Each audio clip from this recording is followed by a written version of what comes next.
Hey everyone, Nathan Bradford here. Just wanted to do something kind of fun, get to know me a little bit better. I know I've done the podcast and it's on iTunes and things like that, but I just wanted to maybe share some of my musical influences growing up as a kid, and you can see more of like why I create the music I do. So I just have a little collection right here of all the CDs and the styles and genres that really spoke to me as a kid. So to start off, as you might know, the first movie and soundtrack that came out that just really struck me so hard that I still can't believe that it's that good was Alan Menken and Stephen Schwartz, Hunchback of Notre Dame. It came out in 1996. And I remember my grandma took me to go see it in the theaters, and it was the most exciting movie.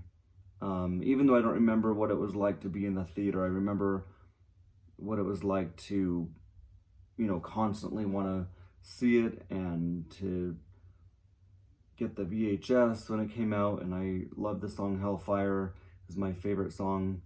And so, yeah, and here's the CD right here. I just thought the animation was amazing. Like they did Esmeralda so good. Frollo was awesome. He was my favorite villain. The gargoyles were just perfect. So yeah, this CD, the soundtrack is so epic. Sanctuary and He Shall Smite the Wicked. The beginning of the Bells of Notre Dame. It's chilling. It's so epic. It's dark. I just love all of that. And if you haven't seen the movie, you can stream it on Disney Plus, or you could buy it probably really cheap on eBay or something. But it's just the most incredible Disney movie. The animation's stunning. I have the artwork, behind the scenes kind of artwork, in a book that I bought online of just all the sketches where you can see the ideas before they were finalized and colored. Just really cool stuff. This movie just impacted me so hard as a kid. I couldn't stop thinking about it. It was my favorite of all. I remember I even got a poster in the bed sheets, and it was part of my reward for doing good things as a kid. My birthday parties were centered around Hunchback. I used to bring my toys to school that came out of the Cheerios cereal box, and it was just so exciting. So anyways, Hunchback of Notre Dame, guys, check that out. So good. And then also there's a new musical that came out in 2016, and it's a full on stage production that's just stunning. So good. Anyways, my mom used to play Donny Osmond growing up as a kid. I don't really feel like I have a connection to Donny Osmond necessarily, but he does remind me of my mom. But this CD was played while we were going to sleep, while we were doing chores around the house in the summertime and things like that. So it brings back good memories. But the reason why I bring up Donny Osmond is because I feel like his singing style is very, very soft and melodic, very gentle and soothing, and it kind of slides into the notes rather than just step by step arriving into the notes. He just does a lot of those kind of styles that I really like. And I feel like while I sing, I don't really necessarily think of him, but I kind of think oh, we might have some similar singing styles. Anyways, that's another idea. Big one, biggest of all, is Evanescence. So when Fallen came out, I thought Bring Me to Life was intriguing because of the first opening line of Bring Me to Life, when she sings, "How can you see into my eyes like open doors?" That was the most chilling thing I've ever heard in my life. And I was like, whoa, that gave me such a rush in my heart. And so the open door, the reason why the open door to me is much more is because I love the front cover, how it's really intriguing. She's in this gothic dress going through this archway that's she said that she designed it or drew some of the artwork on it or something like that. But I just thought that this album was the most incredible album I've ever seen. The movie quality with each movie, I'm sorry, the music videos, not the movies. The music videos were like watching movies, like Call Me When You're Sober and Good Enough and Sweet Sacrifice. All those are in Lithium. They were just all like amazing. And so Lithium was one of the songs that made me interested in this album, because when the song starts off, it's this beautiful like piano solo with her singing, and then all of a sudden the power chord just comes in and it's like boom, and it just is so strong and heavy, and I just love it. Amy Lee has been someone that I feel like I was meant to like discover her music, because when I was a kid, I was on the school bus and all these kids used to sing the song "We Will Rock You" from Queen. I didn't even know it was from Queen. I didn't even know what it was. I would just hear what the kids would sing, and they would start singing it, and I didn't like the tone because it was so harsh. It was like, "We will rock you, sock you, pick you up and drop you." Like they came up with their own like version, and I was like, I was kind of like this paranoid kid, like anything that wasn't like gentle and soft, I was like really scared of it. So I usually tended to like hang out with people that were more gentle and sweet.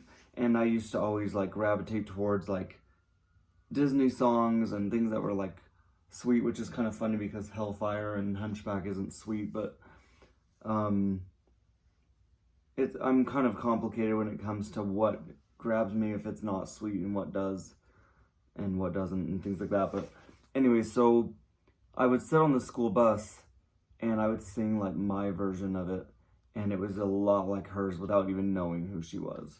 And it was like, we will rock you. Like it was just like just really like trying to be as beautiful as possible with my voice, like we will rock you. But then it's like morning, I can't sing, I didn't even warm up, but you get the idea. So, and then later I just like discover her voice and I'm like, oh my gosh, and I was obsessed.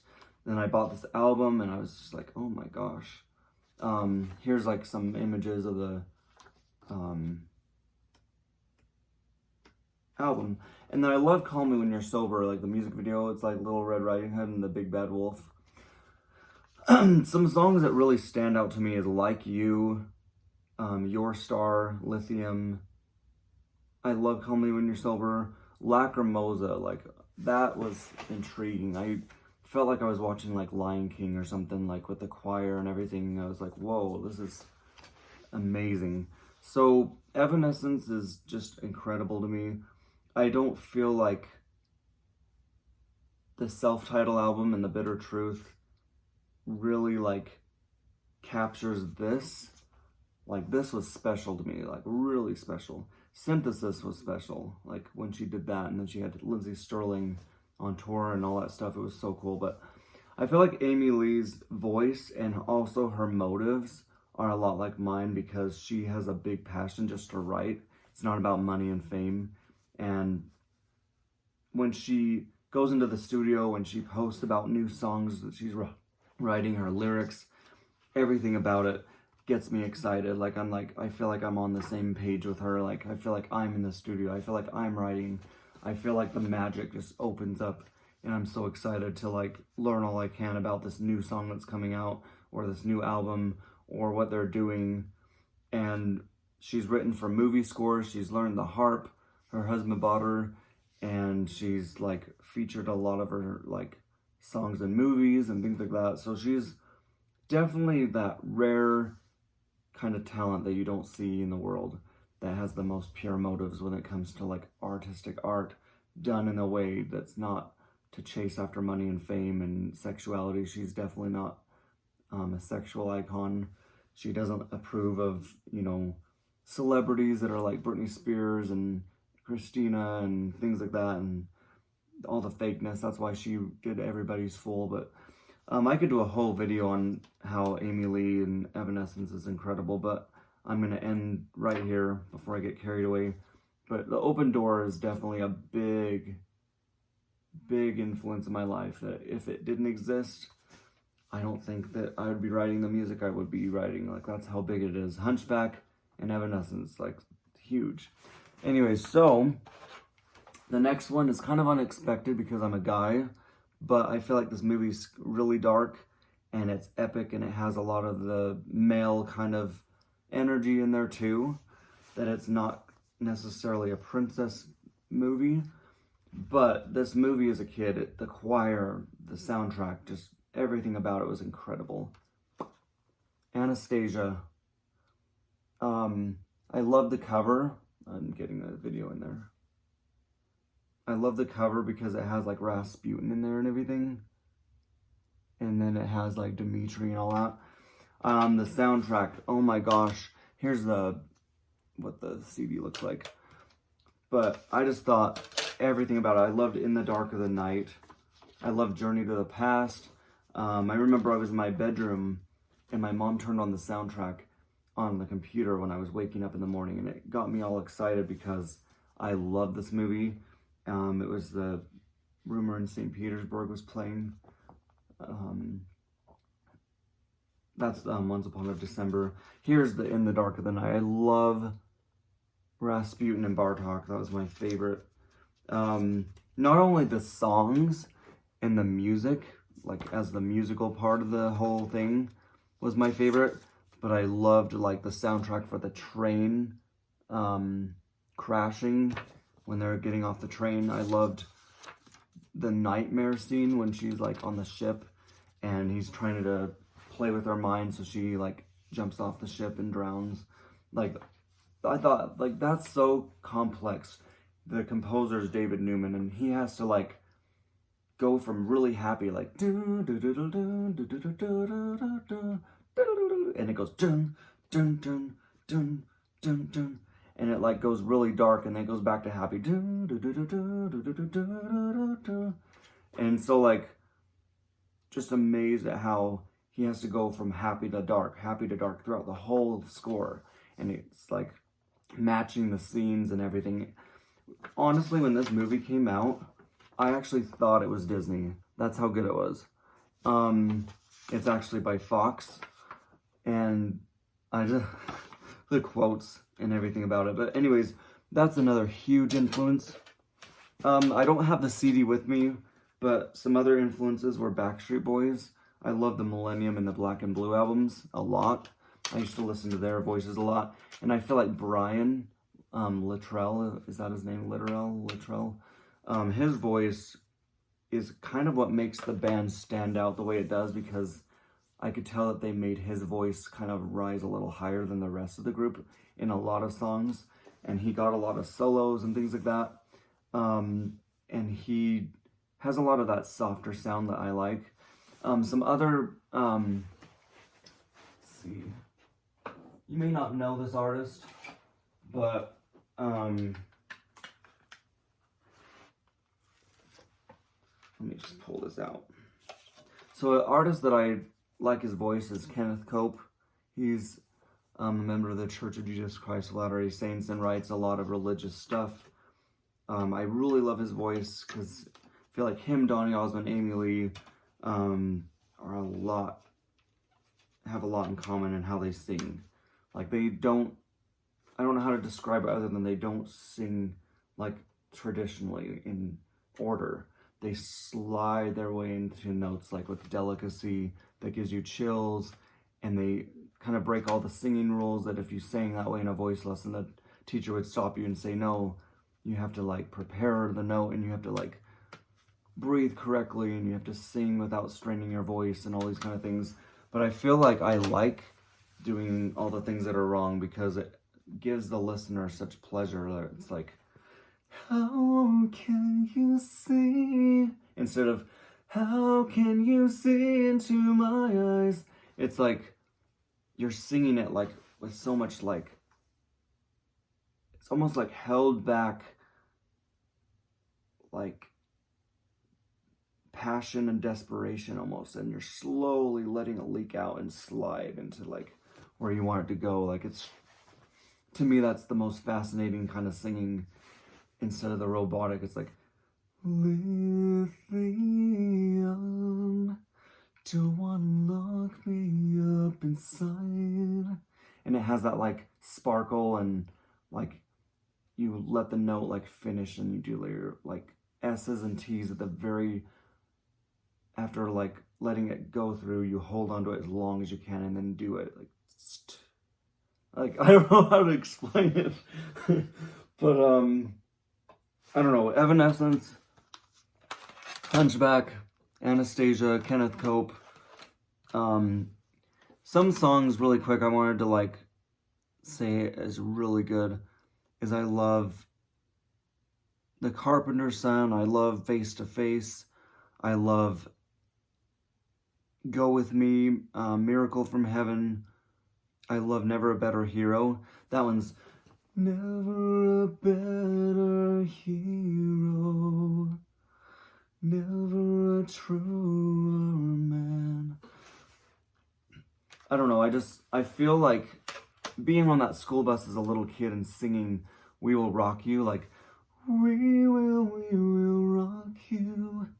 And like changing it into that style, I was like, I think what was influencing me at the time was Donny Osmond without knowing it, and maybe Aladdin, because I always feel like my voice is a lot like Aladdin sometimes, which is weird to say, but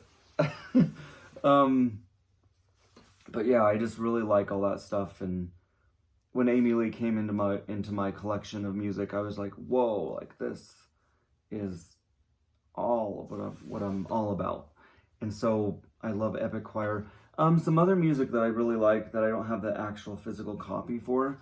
I love Epica. I love Simone Simmons, and I love how orchestral and Epic Choir based it is.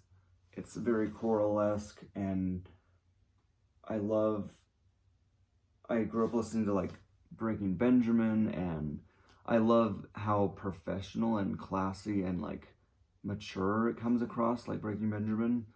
It's not one of those like punk bands like Sum 41 or like Green Day or something. It's more of, you can tell it's got a lot of depth and maturity wrapped around it. It's not just some like Good Charlotte band or something that's just like da da da da da da da. Like, I just really appreciate all the music I've been given in my life to listen to.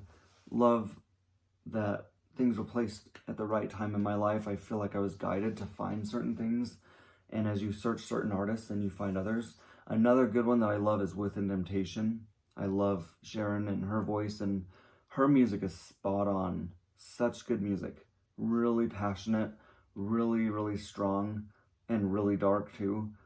I love just a lot of those female bands. They just do a lot for me, and I wish so much with my whole soul that I could sing. I love singing the way I sing, but if I could allow myself to sing like more like Josh Groban, I would.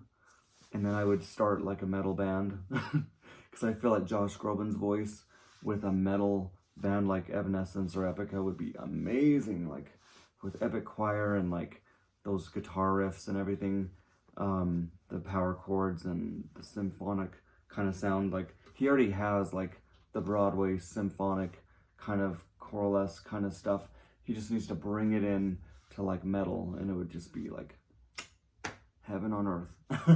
So, I don't know what else to say. It's been like 20 minutes, so thanks for listening to me. I just wanted to share that I'm grateful for God putting all these things in my life. I'm grateful for the talents I've been given.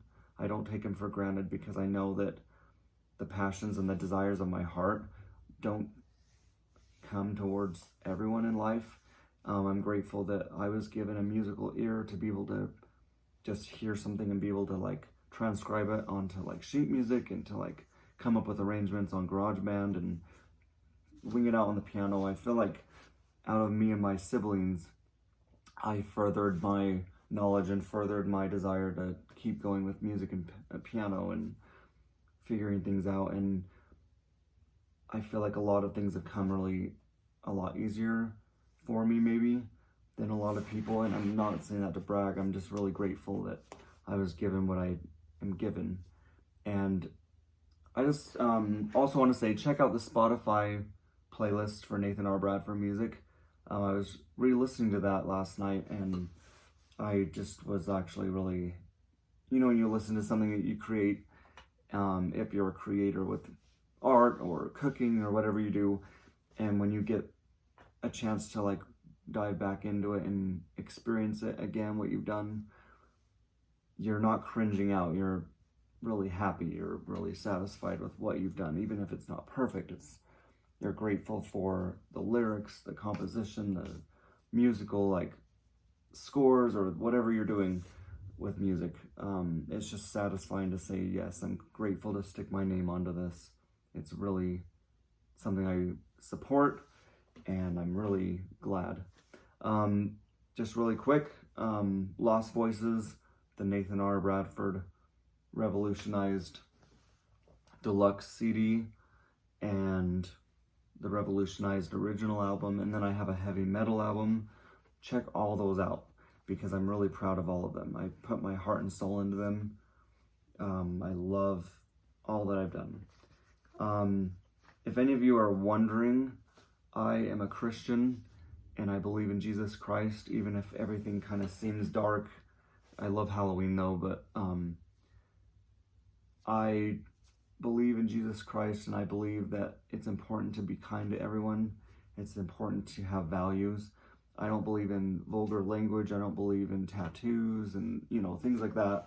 I grew up in a really wonderful church, the Church of Jesus Christ Latter-day Saints, that tells us how we can have more peace in our life and have more holiness. And I feel like what I love about people is you can have a balance between the dark and the light. You don't give up your values, and you don't have a sinful life, but you can live the commandments, and you can live godly and treat others well, and you can still maintain your scripture study and prayer and good habits, but then you can also explore and be expressive and dramatic. And like when we did Hellfire, the music video, that was so thrilling to me. Check that out as well. It's really, really awesome.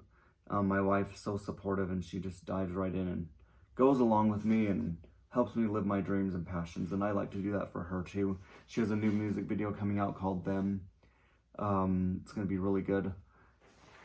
But anyways, I don't think I have too much more to say other than check out all those albums that I've released, and I have a lot of singles like Beautiful Rebellion, and I have repeats of what's on those albums, but with their own artwork. And just kind of to like let people know, I purposely put shocking album covers on beautiful songs because I think it's funny. So so when you listen to Breathtaking Scenery and you see that face, like it's because it makes me laugh, and because I want to shock people, and because it's a thrill factor. I did it for Lacune, and I did it for Midnight Wonder. I just think it's hysterical. And I put together this slideshow with the most horrible like faces and like horror movie, and it's got like Freddy Krueger and Jason with their knives and like everything with Breathtaking Scenery, and I just think it's hysterical. It just it just makes me laugh. But I'm not gothic, I'm not emo, I'm not suicidal, I'm not depressed. So I just want to let people know that I'm a happy boy. Like, you know what I mean? Anyways, thanks for listening, you guys. You guys are awesome. I'm getting a little silly now, but hope you have a wonderful Halloween when it comes, and drop in the comments like what music you love, what kind of music inspires you, and if you love Evanescence or something like that with Invitation, maybe you could write what songs really spoke to you, or what music intrigued you or lured you in, whatever you want. Maybe you could talk about your favorite like underrated Disney movie or something like that. Oh, really quick, Disney released the full complete movie as like a soundtrack with multiple discs, and it's got like a pink background. It's called the Legacy Collection. It finally came out this year, and it's the Hunchback. It's got the demos, and it's got like everything. Go check it out. It's amazing. The only thing they left out is it's called And He Shall Smite the Wicked on that album, but they stopped it right when Frollo finishes the knife scene with Quasimodo and he jumps out to go chase them, to find them. It stops there, and then it starts when Quasimodo's slipping through Esmeralda's hands and getting caught by Phoebus. I don't know why they left that score out, but it's on this one.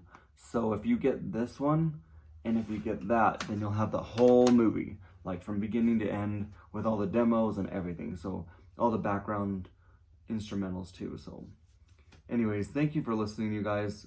I guess I just love to talk because it's 25 minutes.